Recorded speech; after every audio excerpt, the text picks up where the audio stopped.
Being here today on Dooley Field brings back a lot of special memories for me. But as our players sit to my left and right, all these guys over here and all these guys over here, what you 95,000, 100,000 people don't get to see is these guys in here at 6 a.m. about a year ago this time, running on this field, sweating, blood, tears.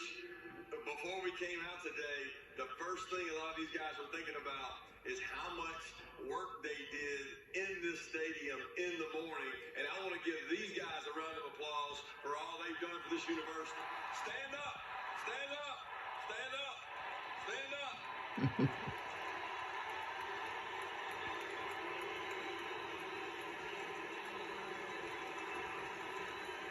Thank you guys. A lot of people to thank. You don't get success in life, you don't have the things we've been able to have without support. And, I spent a long time wanting to get back to Georgia, but it was very important to me that I got back to a place that could support the kind of football program that we wanted to have, that this state deserves. And that wouldn't happen without our administration. President Moorhead, Josh Brooks, Greg McGarity, who was here when I got here, Therese Griffin. I have a tremendous amount of respect for our administration. We have really accelerated our facilities. That wouldn't be possible without the support of our administration and without the support of our fan base. And to you guys, I say thank you, and I say thanks to our administration. Give them a round of applause, please. I want to personally thank Greg Sankey and Governor Kemp for being here today. They took time out of their busy schedules to be here with us. They are two tremendous leaders, and anytime you talk about being in the position they're in, governor and commissioner of our conference, you better be a strong leader in today's day and age, and I appreciate them.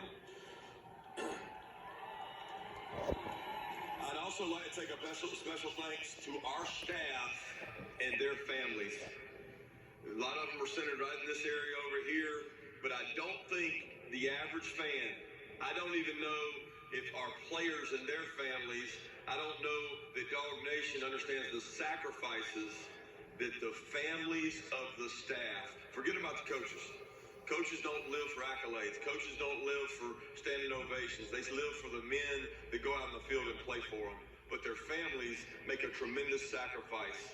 For this Dog Nation, for you people, our team wouldn't be as successful without the families of these coaches, these wives that spend so much time away from their husbands and raising their families. So I want to give our staff a tremendous round of applause for how much they sacrifice.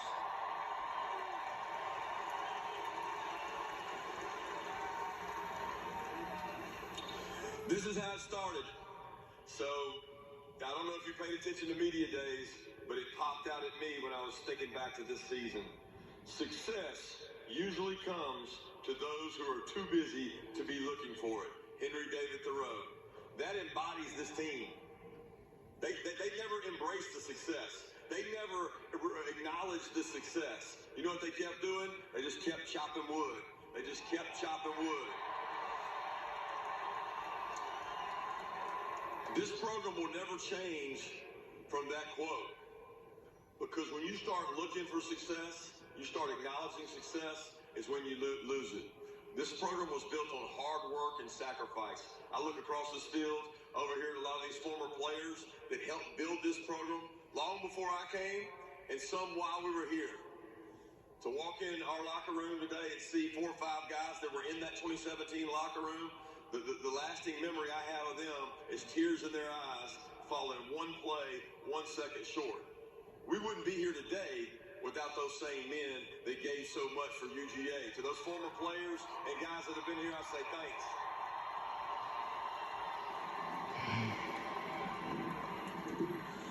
You know, it's not easy to sit up here today because I can't figure out if I keep getting goosebumps because I'm getting goosebumps or I'm just cold. But it's a really special moment when I hear the names of the people that keep getting called, okay? I want to think back to when this whole thing started. 93K Day started right here in the spring of 2016, and you guys answered the bell as fans, and we appreciate you. I've seen you take over Indy twice. We're requesting to get part ownership in that state because I've seen you take over Indy twice. You guys have been tremendous. You travel wherever we go and you take over stadiums. I have a lot of appreciation for that. It makes this a special place. You know, we have a tremendous group of different prospects here. When you have that, they acknowledge a fan base that loves this university, that loves its state, and these players do the same thing. You make it special. One thing about connection. We mentioned connection. If you had to say there's one theme of this team, every one of these players can tell you. 1 + 1 equals 3 in our system, because we know we're greater together. We are better together. We learned that this year with this team. They took a strong leap forward into buying into the beliefs within the organization. And I don't want to single any one person out, but our players know we had several team meetings where they stood up and talked. And I asked them, what's different about this team? And to a T, every man talked about the buy-in of the organization. We had guys who didn't work playing, and they said, what's different about this team, Coach, is we know our role, but every team knows their role, every player knows their role. We're bought into our role. We understand that if we're not the starter, we're to support the starter. If we're the backup, we're supposed to be ready to play. And guys bought into that. Fifth-year seniors bought into that, and I respect that. I respect that because these men bought into that, and it was strong. Going back to the word connection, you know, I think back, I look around the stadium, and there's connection at every turn. You know, I look up, and Coach Dooley's name across that field, and I think about the connection, and one of the first people I saw after that national championship was to hug Coach Dooley's neck, and for what he's meant to this state and this city is tremendous. He's given so much and so much sacrifice. Thank you, Coach Dooley.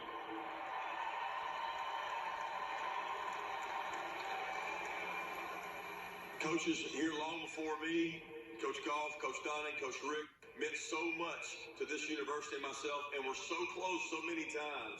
All the hundreds and thousands of players that played here before this group, since the 80 group, is really tremendous, and so many people have reached out. That 1980 team, you'll never be forgotten.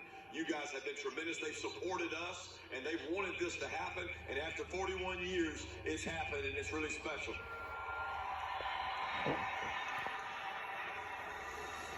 So as I wrap up, because I know these players want me to shut up so they can go get warm and get out of here, but it's moments and events like this that allow us to look back and allow us to look forward.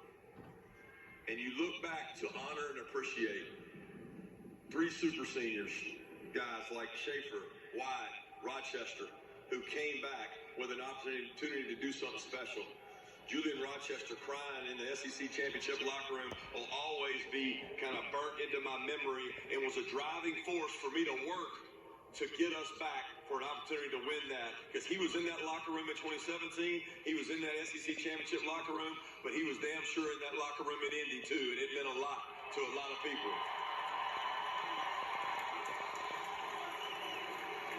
4 captains you'll be remembered forever for this team. Voted on by their peers. Jordan Davis, Jamari, Zamir, Nakobe. Special leaders.